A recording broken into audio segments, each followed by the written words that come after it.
Hello everyone, please welcome back to my YouTube channel Kshitij classes. आज का जो topic है वो क्लास 12 चैप्टर गुडविल। इसको दो पार्ट में डिवाइड किया है, numerical part and theoretical part.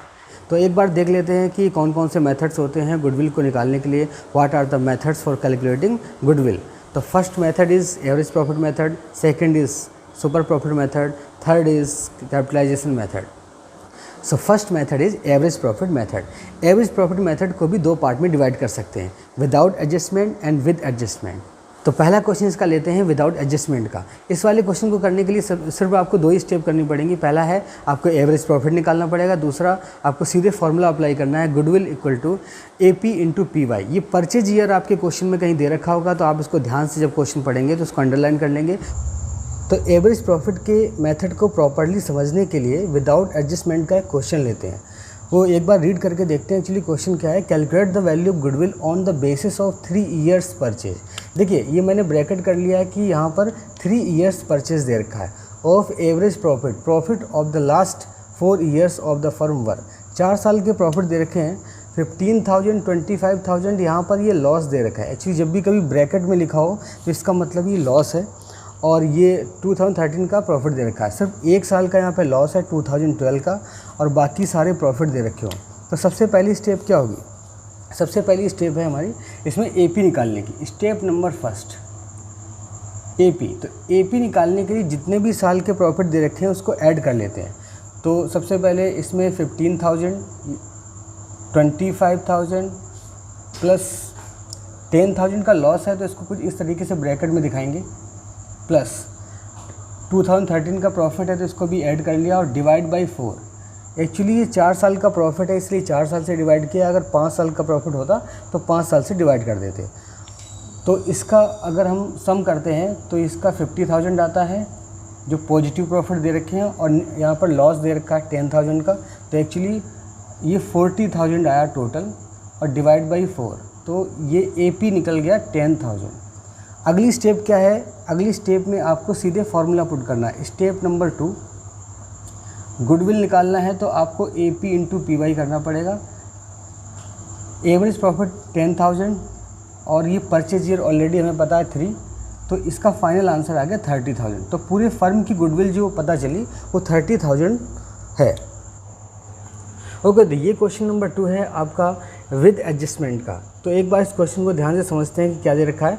2007, 8, 9, 10 ये 4 साल की इसमें प्रॉफिट एंड लॉस दे रखे हैं। तो 2007 में प्रॉफिट दे रखा है 60,000 रुपीज़ का, after debiting loss of stock by fire 10,000 rupees. जब भी एबनॉर्मल लॉस होता है हम उसको ऐड करते हैं, मैं आपको पहले ही बता चुका हूँ। और अगर कोई एबनॉर्मल गेन होता है तो उसको हम लेस करते हैं, और ये ऐसा इसलिए करते हैं क्योंकि हमें नॉर्मल प्रॉफिट पता करना है, क्योंकि हमारा जो फार्मूला होता है वो AP इंटू PY होता है। तो जो AP होता है वो नॉर्मल प्रॉफिट से ही निकलता है। तो सबसे पहले एक्चुअली मैंने इस क्वेश्चन को इसलिए लिख लिया क्योंकि आपका टाइम सेव हो सके। तो सबसे पहले देखिए आप 2007 मैंने एक टेबल आपको बनानी पड़ेगी क्वेश्चन में। तो सबसे पहले मैंने यहाँ पे क्या किया है, 2007, 8, 9, 10 ईयर का कॉलम बनाया है। फिर जितने प्रॉफिट्स या लॉस दे रखे हैं वो लिखें, ये आपके क्वेश्चन का ही पार्ट है। और ये एडजस्टमेंट है कि 2007 में क्या हुआ था, 8 में क्या है, तो ये प्लस या माइनस ये दो ही चीज़ें होने वाली हैं। तो अगर कोई एबनॉर्मल लॉस है तो आप उसको प्लस करोगे। एबनॉर्मल लॉस 2 साल में हुआ था यहाँ पे 2007 में, after debiting loss of stock by fire and including abnormal loss 70,000 आपका ये 2008 में हुआ था। तो ये प्लस का निशान लगा के इसको मैंने एडजस्टमेंट में लिखा है। 2009 में आपका इंक्लूडिंग गेन और सेल ऑफ फिक्स एसेट है। कभी कोई बिजनेस शुरू किया जाता है तो इसलिए नहीं किया जाता कि उसकी फिक्स एसेट को सेल करने पे कोई गेन होगा।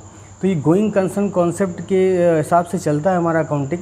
तो इसीलिए इसको हमने लॉस कंसीडर किया है। नेक्स्ट 2010 में प्रॉफिट है 1,25,000 का, लेकिन including insurance claim received. Insurance claim received भी अनएक्सपेक्टेड गेन है, इसीलिए इसको भी हम लेस कर देंगे। तो इसमें 60,000 में 10,000 को प्लस करेंगे तो यहाँ पर 70,000 आएगा। माइनस का 50,000 चल रहा है क्योंकि लॉस हमारा था 2008 में, तो इसमें से हमने प्लस किया 70,000 को, तो हमारा जो नॉर्मल प्रॉफिट आया वो एक्चुअली 20,000 आया। 90,000 में 40,000 को लेस किया तो ये 50,000 है। इस तरीके से 1,25,000 में से हमने एबनॉर्मल गेन को लेस किया 15,000 को, तो 1,10,000 आ गया। इसका जब हमने नॉर्मल प्रॉफिट का टोटल किया तो यह 2,00,000 50,000 रुपीज़। अब अगली स्टेप हमारी इसकी क्या है कि इस क्वेश्चन में AP पता करना। तो AP क्या होता है, इसका टोटल जो नॉर्मल प्रॉफिट है उसका टोटल हमारा पहले से ही 2,50,000 रुपीज़ है, और इसको हम 4 से इसलिए डिवाइड करेंगे क्योंकि 4 साल का प्रॉफिट दे रखा है। इसको डिवाइड करने के बाद हमारा आ रहा है 62,500 रुपीज़, ये हमारा AP है। इसके बाद हमारी अगली स्टेप क्या होती है, AP इंटू PY। तो हमारी गुडविल निकलती है, तो सीधे फॉर्मूला रख देते हैं इसमें, गुडविल AP इंटू PY। इस क्वेश्चन में मैं लेट कर लेता हूँ कि मेरा PY 2 ईयर्स है, ऐसा लेट कर लेता हूँ मैंने, इसमें लिखा नहीं था ऊपर क्वेश्चन में। तो PY 2 ईयर्स है, तो यहाँ पर 62,500 इंटू 2, तो मेरा फाइनल आंसर आ गया 1,25,000।